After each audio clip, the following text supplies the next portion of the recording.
The winter of 1878 came to the Dakota Territory the way death comes to the old, quietly and then all at once. On the morning of November 14th, the temperature at the Holt Claim, 14 miles northwest of Yankton, sat at -7 degrees Fahrenheit before sunrise. By midday, it had climbed precisely 3 degrees. The sky was the color of a tin wash basin, flat, pewter gray, pressing down on the grassland like a hand on a wound. Martha Holt stood at the opening of what her neighbors had spent the better part of 8 months calling that fool woman's barn scheme, and she looked north. She had learned to read northern skies the way her mother had learned to read faces. Her mother had been a midwife in the Bohemian countryside outside Olomouc, and she'd told Martha once that every face, no matter how composed, told you everything if you knew where to look. The sky above the Dakota Plains was telling Martha something now, and she believed it. She went inside and she began to stack wood. That's where this story really starts. Not with the storm that was coming, not even with the ridicule she'd endured through the previous spring and summer, but with a woman who had arrived in the Dakota Territory with almost nothing and had decided, against every expectation anyone held for her, to make something no one else had thought to try. Her neighbors called it foolishness. One of them called it dangerous. Another called it, somewhat charitably, eccentric thinking from a woman without a man to guide her. Martha Holt called it common sense, which she recognized was perhaps the rarest commodity on the frontier. What she had built inside that old barn was a cabin within a cabin, an interior room of notched cottonwood logs fitted so tightly that a knife blade wouldn't pass between them, erected inside the shell of a collapsing 3-sided livestock shelter that the previous claim holder, a man named Aldous Frick, had abandoned in 1874, when the grasshoppers came and stripped everything green from the earth. Frick had walked east. Martha had walked west onto his abandoned claim with a draft horse, a hand axe, $70 in savings, and a technique she'd learned not from any book but from a memory. From a story her grandfather had told her about how they kept warm in the old country when the wood was scarce and the snow was deep as a man was tall. She'd be proven right in about 48 hours. But first, she had to get through the ridicule. If you've spent any time with this channel, you know we don't tell these stories to make heroes of the past or villains of the doubters. The men and women who questioned Martha Holt had every reason to question her. They'd earned their skepticism the hard way. Before we get to the storm, and we will get to that storm, because it is something, take a moment right now and hit that like button. These frontier stories take real research to tell properly, and every like helps us reach the people who still care about how this country was actually built. Now, let's talk about who Martha Holt was, and why the people around her had decided she was doing it all wrong. She'd come to Dakota Territory in April of 1877, a widow of 31 months. Her husband, Tomasz Holt, born Tomasz Holub, the name shortened at a border crossing in New York in 1869, had died of a ruptured appendix in a Sioux City boarding house, leaving Martha with a claim receipt, a horse, and the vague geographic instruction to head north and west until the land gets cheap. Tomasz had been a practical man with a gift for acquiring information and a weakness for acting on it before fully thinking it through. He had filed on a quarter section of Dakota bottomland based on a description from a land agent who had never personally set foot north of Iowa City.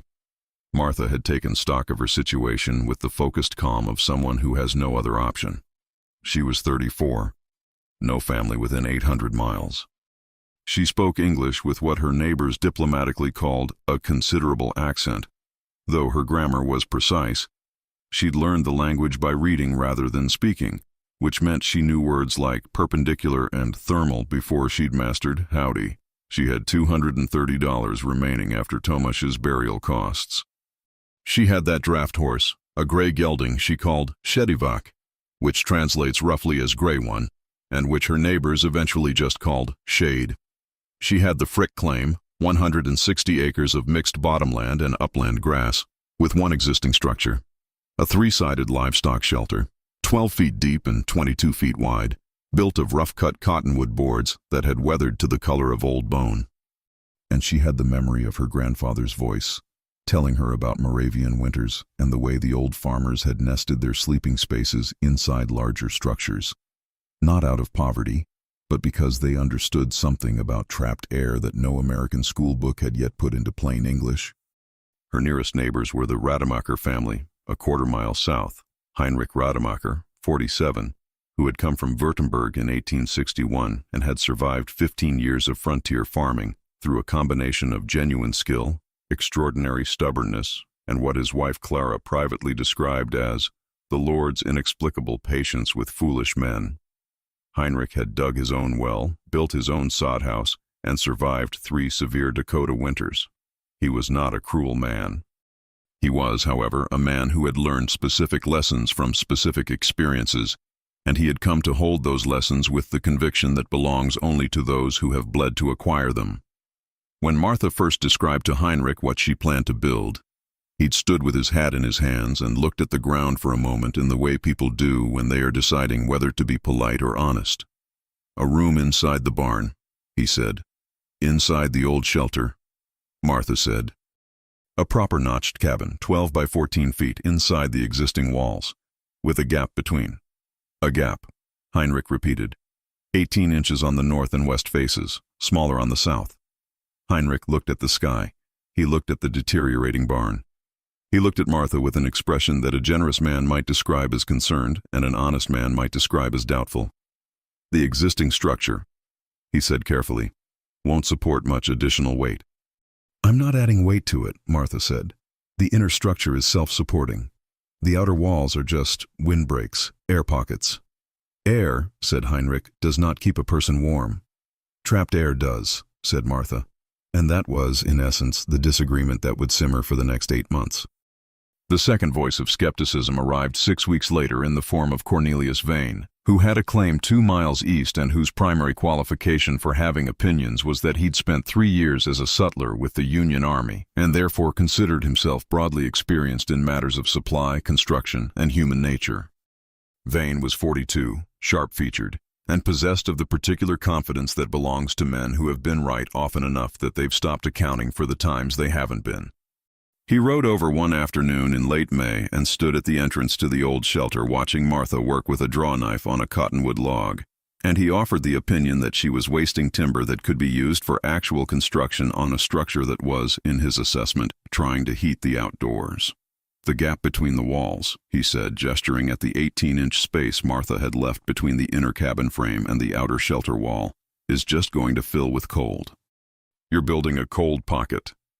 "The gap will fill with still air," Martha said without looking up from the log. "Still air doesn't move heat away from the inner wall. Moving air does." "Air is air," Vane said. Martha set down the draw knife. She was not a woman given to lengthy explanation, but she was a woman who chose her moments. "Mr. Vane," she said, "have you ever noticed that a wet finger held in the wind feels colder than a dry one held still in the same temperature?" Vane allowed that he had noticed this. "The wind pulls heat from the wet skin. Moving air does the same to a wall. It strips the warmth away. Still air holds. A sealed gap of still air between 2 walls acts as a barrier. The outer wall takes the cold. The trapped air resists it. The inner wall stays warmer." Vane considered this for a moment. "That's not how buildings work," he said, with the tone of a man who has decided the discussion is over. "Tell me how they work then," Martha said, and picked up the draw knife again. Vane couldn't exactly. He had opinions about it, but opinions and explanations are different things, and he was honest enough with himself, privately at least, to know the difference. He rode home with the unsatisfying feeling of a man who has lost an argument he was sure he should have won. The third skeptic was Reverend Absalom Pruitt, who served the loose congregation of settlers in the area. He visited on a Sunday afternoon in July with a jar of his wife's preserves and the pastoral concern that Martha was hiding herself from community. A woman alone building a fortified room inside a crumbling structure. Something in it troubled him, though he couldn't have said exactly what. He accepted the tour. When he saw the firewood stacked in the gap, he blinked. "You're storing firewood between the walls." "On the north side. The outer wall breaks the wind. The wood itself adds insulation, and it stays dry." She said this last part with the quiet certainty of someone who had thought about it for a long time. Pruitt looked at the woodpile. He was a man of genuine faith and genuine intelligence, and he was not immune to recognizing when he was in the presence of someone who understood a thing he didn't. I'll pray for a mild winter, he said finally. Pray for that, Martha said. I'll prepare for the other kind. The fourth voice of doubt came from Agnes Borst, wife of Herman Borst, whose claim sat half a mile west. Agnes was 38, capable and experienced, who had survived 2 blizzards in sod houses and had developed through that experience a profound distrust of anything that deviated from proven methods. She had lost a child in the winter of 1875, a boy of 4, to pneumonia that started in a drafty corner of their first soddy, and that grief had calcified, as grief sometimes does, into certainty. You do the known thing, the tested thing, the thing that has worked before.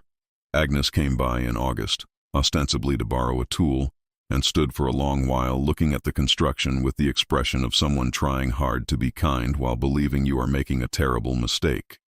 A sod house holds heat better, she said. 2 feet of earth in the walls. Nothing beats that mass. You're right about the mass, Martha said. Earth holds heat well, but it takes a long time to warm and a long time to cool. My inner cabin is small, 12 by 14. I can heat a small space faster and hold it warmer with less wood. If the gap doesn't fill with cold and undercut the whole thing. That's the question, Martha agreed, and Agnes respected her for not pretending otherwise. What happens if it doesn't work? Agnes asked, genuinely concerned. Martha was quiet a moment. Outside, Shedivok cropped the dry summer grass. The plains stretched south in that Dakota summer way, impossibly wide, golden green, sky swallowing everything. Then I find out what doesn't work, she said, and I figure out the next thing. Agnes went home not entirely reassured, but with something she hadn't expected, a grudging admiration for a woman who could sit with uncertainty and keep working anyway. The construction took from April through the end of September, 5.5 months of work done almost entirely by one woman with hand tools and a single draft horse. Shedivok had been trained as a teamster's horse in Iowa and was capable of dragging logs, pulling a small stone boat, and tolerating the sound of hammering with the philosophical resignation that characterizes truly experienced draft animals. The cottonwood logs she cut from the creek bottom a 1/4 mile east, selecting straight-grained trunks between 8 and 12 inches in diameter. Cottonwood is soft, prone to checking, and doesn't hold a nail like oak or hickory. But on the Dakota Plains in 1877, you built with what you had. She compensated by cutting her notches deep and tight, fitting each log with patient precision. Sloppiness at the joint meant air infiltration in January. The inner cabin measured 12 feet by 14 feet, walls rising 7 feet to the plate log. She laid the floor, cottonwood puncheons, split and smoothed, on a perimeter foundation of flat sandstone hauled from the creek, raising it 4 inches above grade. She framed a single window on the south face, glazed with a piece of genuine glass sent from Yankton at $140 plus freight, an extravagance she justified by calculating how much firewood a south-facing window would save in passive solar gain over a Dakota winter.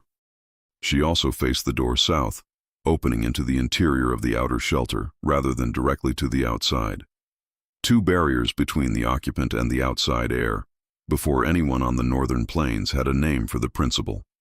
Between the inner cabin and the outer shelter walls, she created gaps varying in width by orientation, 18 inches on the north face, 16 on the west, 12 on the east, and 8 on the south.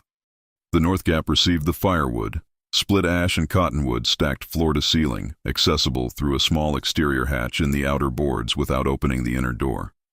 The west gap she filled loosely with dried grass packed between rough timber frames, a technique her grandfather had described from the old Moravian farmhouses, where hay-packed double walls had kept livestock alive through Central European winters, long before anyone put the principle in a book. The east gap she left as open still air, sealed top and bottom. The south gap she used for root vegetable and dry goods storage, sitting at a temperature between fully cold and fully frozen. On the last day of September, she lit the small cast-iron stove she'd acquired second-hand for $6.70. A 2-hole cooker, efficient and small, vented through a stovepipe that ran the full height of the inner cabin before exiting through the outer roof, radiating heat into the room along its entire length. She had also brought a small thermometer at 80 cents, one of her more considered purchases. She watched it that evening with the focused attention of a woman who has built a theory and is waiting to see if the world agrees. Outside, 31 degrees Fahrenheit. Inner gap, 44. Inner cabin, 68, achieved in 40 minutes on a modest fire. The gap was warmer than the outside. The cabin was warmer than the gap. The principle held. She wrote it in her notebook, allowed herself one satisfied cup of coffee, and went to bed. Now, if you've been following this channel for any length of time, you know that in these stories, the first test is never the real test. The first test shows you the idea works. The real test shows you what the idea is made of when conditions stop being theoretical and start being life and death. Martha's first real test arrived in 3 waves, as Dakota winters often do, and the third wave was the one that mattered. The November cold came early and hard, as she'd suspected when she'd looked north on the morning of the 14th. That afternoon, the temperature dropped to -12 degrees Fahrenheit before 5 o'clock. The wind came from the northwest at what she estimated, and later, based on accounts from the Yankton Land Office, was confirmed at approximately 35 miles per hour. The outer shelter shuddered. The board walls groaned and flexed. Through the gaps in the outer boards, the wind found every imperfection and screamed through. Inside the inner cabin, with a moderate fire, she held 54 degrees Fahrenheit. Not warm by any standard a person born to indoor heating would recognize, but survivable in heavy wool, and survivable meant everything in Dakota Territory in November. The second wave came in early December, colder, longer, 2 days of blizzard conditions depositing 31 inches of snow. Heinrich Rademacher burned through a third of his remaining cordwood in those 2 days. Martha had burned roughly half as much for the same period, holding 47 degrees Fahrenheit at night with minimal fire. And her firewood, protected in the North Gap, had stayed bone dry throughout, accessible from inside without going outdoors at all. Heinrich had made 2 trips to his exterior woodpile during the December storm. On the second trip, he'd lost his way in the whiteout and spent 40 terrifying minutes navigating back by feel and memory. He came to tell Martha this afterward with a cup of coffee warming both hands. "The gap idea," he said. "It works." "Seems to," Martha said. "I didn't think it would." He was a man who respected honesty more than he resented being wrong. "That thing about still air, you were right." "My grandfather was right," Martha said. "I just remembered what he told me." This is the point in the story, right here, right now, where I want to pause and ask you something. How many techniques like this one have been lost? How many grandparents had knowledge that no one thought to write down, that died with them when they died, that we will never recover? This channel exists to tell the stories that kept that knowledge alive. The hard way, the lived way, the way that proved itself when the wind blew and the temperature dropped and there was no one coming to help. If you aren't subscribed yet, please join us now. Subscribe and help us keep these stories from disappearing. There are people watching this who have grandparents with knowledge like Martha's grandfather's knowledge, and the window to capture it is closing every single day. Now, the third wave. The storm that came on January 9, 1879, was not the worst blizzard in Dakota Territory history, but it was the worst one most people in the Yankton area had personally experienced, and for the purposes of what it did to the claims along the northern Bottomland Road, it was sufficient. It came in the night, which was common and which was the most dangerous way for a Dakota blizzard to arrive. Martha had been watching the barometer, a brass aneroid she'd borrowed from Cornelius Vane 6 weeks earlier and quietly kept, and which Vane had not yet thought to ask about, and had seen it fall 17 points in 4 hours on the afternoon of the 8th. She'd spent the afternoon doing what she'd been doing on the 14th of November, but with greater urgency, stacking wood, checking the stovepipe flashing, laying in water from the well to her interior storage, securing Shedivak in the gap between the barn's south wall and a temporary windbreak she'd built of cottonwood rails and packed straw. The temperature at 9 o'clock on the evening of January 8th was -4 Fahrenheit. By midnight, it was -22. The wind speed, which the Yankton Daily Press and Dakotan would later report as reaching 62 miles per hour in gusts, built through the night like a tide coming in. First a sound in the outer boards, then a vibration, then a sustained roar that was less like weather and more like something with intent. At 2 in the morning, Martha's outer shelter wall on the north side developed a breach. A board that had been weakening since Frick's time finally let go entirely under the wind pressure, leaving a gap roughly 8 inches wide and 3 feet long in the outer wall. Cold air screamed through it and into the north gap, striking the inner log wall from the outside at full velocity. The temperature in the east gap, which she could assess through a small probe point she'd built into the gap frame, dropped immediately. She got up. She packed the breach from inside the gap. She'd built access hatches every 6 feet along both sides of the gap at floor level, a detail Heinrich had questioned as unnecessary labor. With an armload of packed straw she kept for exactly this contingency. She hammered a cottonwood board over the straw from inside the gap.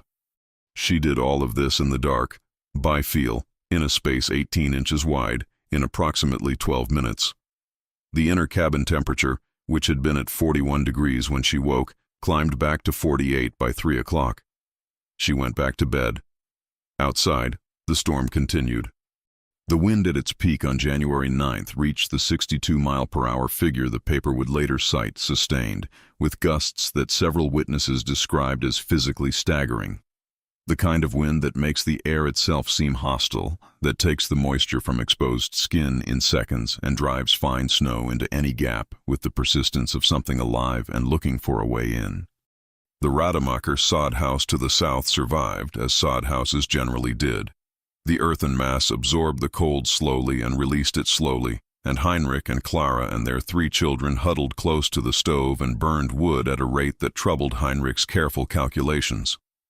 The Borst house to the west lost a section of roof on the lean-to addition, and Agnes and Herman spent 8 hours in the main room with a tarpaulin strung up to block the hole, feeding the stove from a woodpile they'd thankfully brought inside before the storm hit. Cornelius Vane's house, he'd built a conventional board house, well-constructed but single-walled, got cold enough in the main room that the water barrel froze solid by midnight. Vane was a resourceful man. He burned furniture. He later made this admission to Martha with the kind of humor that serves as armor for pride. "I burned 3 chairs and a bedside table," he said. "The chairs were good fuel. The table had too much glue." And Reverend Pruitt, whose manse was a modest board and batten structure on the eastern edge of the community, retreated with his wife and 2 daughters to the root cellar when the temperature inside the house dropped to 21 degrees Fahrenheit, survivable but frightening, and cold enough that Mrs. Pruitt developed a frost nip on 2 toes that she would feel for the rest of her life every winter when the temperature fell. Martha Holt spent the storm indoors. She slept 7 hours. She cooked on her stove. She fed Shedevok through the south access hatch. She kept the inner cabin between 43 and 58 degrees Fahrenheit through the full 31 hours of the storm's worst phase, using 40% less firewood than Heinrich Rademacher burned in his well-built sod house. The firewood in the north gap stayed perfectly dry, every log lit on the first spark. When the storm passed, Heinrich arrived first on ashen rawhide snowshoes, expecting trouble. He found Martha clearing snow with a wooden scoop, moving with the unhurried efficiency of someone engaged in a morning task. "You're all right," he said. "I'm all right," Martha said. He watched her work for a moment, working through something in his face. Not just relief, but the reordering that happens when a thing you've doubted turns out to be true. "I burned close to a cord," he said. "In the storm. I burned about 4/10 of a cord," Martha said. The silence that followed had the quality of a precise man encountering a precise fact and giving it its due. Cornelius Vane arrived an hour later, still smelling faintly of smoke from the chairs he'd burned. He stood at the outer entrance for a long time without speaking, then reached into the north gap and took a log and felt it the way a carpenter feels wood. "It's dry," he said, in a tone that meant something more than the words. "It's dry," Martha said. "I was wrong," he said, and it cost him something. Martha gave him the dignity of receiving it simply. "You were working from what you knew. That's what sensible people do. This is the part of the story I want you to sit with for a moment. Not the triumph of it, though the triumph is real, but the thing underneath the triumph. Because what happened in that Dakota winter of 1879 wasn't just one woman proving her neighbors wrong. It was one woman remembering what her grandfather knew and finding the courage to build it, in a place where courage meant working alone with hand tools for 5 months while the people around you shook their heads. Her grandfather had never read an engineering textbook. He'd never heard the word thermodynamics. He didn't know that what he was describing to his granddaughter in a farmhouse outside Olomouc was the same principle that the Romans had used in their hypocaust systems, that Japanese castle builders had applied in their earthen wall construction, that Inuit seal hunters knew in the layered construction of their winter camps, the principle that trapped, still air is among the most effective insulators available to anyone working with natural materials and hand tools. He just knew that it worked, and he told Martha, and Martha remembered, and Martha built. Now, before we finish this story, I want to address the question some of you are probably already asking, because it's the right question. Did it always work? Was the double wall gap system a perfect solution to Dakota winters? The answer, the honest answer, the frontier answer, is no. It wasn't perfect. It was better. Agnes Borst came to inspect the cabin in early February after the roads were passable again, and she came with the fair-mindedness of a woman who had lost a child to a cold house and who took seriously her obligation to understand anything that might prevent that from happening to someone else. She walked the perimeter of the inner cabin. She felt the chinking. She looked at the stovepipe run. She asked Martha careful technical questions and received careful technical answers. The sod mass is still better for very long cold spells, Agnes said finally. If you lose your wood supply or your fire, the earth holds the warmth for longer. That's right, Martha said. But for wood efficiency and dry storage, this is better. For those things, Martha agreed. And for single-person construction. I couldn't have built sod walls alone. I could build these. Agnes nodded slowly. She was thinking, Martha could see her thinking, about the balance of advantages, the way any practical woman thinks when she's trying to extract the real lesson from a real experience. What would you change? Agnes asked. Martha considered the question honestly. I'd make the south vestibule deeper, 2 feet deeper. The second airlock matters more than I thought. And the gap on the east side, you left it as open air. I would pack it loosely with straw next time. Not tight. You want the air to stay somewhat still, not circulate. But the pure air gap on the east lost more heat than I'd calculated. Agnes did not write this down, but she remembered it. The way practical people remember things that cost them nothing to learn and might someday cost them everything not to know. Heinrich Rademacher was similarly thorough. He spent the summer of 1879 adding a full exterior insulating layer to his sod house and kept meticulous records through the winters of 1879 through 1883, showing a steady reduction in fuel consumption. Cornelius Vane added a rough outer wall to his north and west faces, filled the cavity with dried grass in burlap bags, and told people it looked like a house wearing an overcoat that didn't fit. But his fuel consumption dropped by roughly 1/3 that winter, and he stopped burning furniture, which he considered a meaningful improvement in his quality of life. The question that matters, the one that outlasts the story of any individual storm or any individual woman, is about what gets passed on and what gets lost. Martha Holt applied for a land patent on the Frick claim in 1881 and received it. She lived on that claim for 23 more years, adding to the inner cabin, improving the vestibule, eventually building a proper second structure that incorporated everything she'd learned from the first. She never became famous. She never published her methods. She told her neighbors what she knew when they asked, and she answered questions honestly, and she kept her notebook. She died in 1904, age 61. The claim passed to a niece who came from Bohemia in 1893 and who had learned, the way nieces learn from aunts when the aunts are worth learning from, the things that Martha knew. The gap, the stacked wood, the south vestibule, the still air that holds what moving air steals away. The notebook survived. Temperature records still legible, measurements still precise, the notations still, across the distance of a century and a half, the voice of a practical woman conducting an experiment in a field she had no credential to enter, and producing results that outlasted every credential anyone around her held. -12 outside, 68 inside. The gap works. And there's a principle embedded in what Martha Holt built that goes beyond insulation, beyond firewood storage, beyond the specific physics of trapped air in a Dakota winter. She built a buffer. Not just a thermal buffer between outside cold and inside warmth, but a conceptual buffer between the known and the unknown, a space where she could put her uncertainty, store it safely, and keep working anyway. The neighbors who doubted her weren't foolish. They were experienced. They'd built things that worked, survived things that should have killed them, and earned the right to their convictions through real cost. Their skepticism was rational. Martha's response wasn't to dismiss their skepticism or fight it. It was to build carefully enough that she could find out who was right and to survive long enough to compare notes. That's what the gap was, really. It was a space for finding out. And when you're building something no one has built before in a place where being wrong means dying, a space for finding out is the most valuable thing you can create.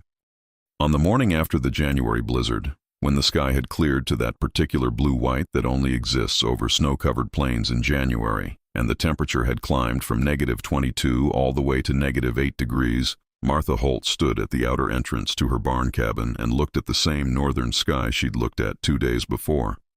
The threat in it was the same. The capacity for damage was unchanged. But she was standing in it differently, not because the sky had become less dangerous, but because the structure behind her had proven itself against exactly what the sky was capable of. Heinrich Rademacher plodded across the snow toward her on his ash and rawhide snowshoes, and she raised a hand in greeting, and he raised one back, and they stood for a moment. 2 immigrants, 2 survivors, 2 people who had built what they had in a place that didn't care whether it killed them. In the particular companionship of people who have come through something together, even if they came through it differently. "Coffee?" Martha said. "Coffee," said Heinrich, and they went inside. If this story stayed with you, if you found yourself thinking about Martha's grandfather, about the knowledge that almost didn't survive, about all the things we know that we haven't yet thought to write down, then you're exactly the person this channel exists for. Subscribe now and join the community of people who believe that the way our ancestors solved hard problems in hard places is worth remembering. Hit the bell so you don't miss the next story.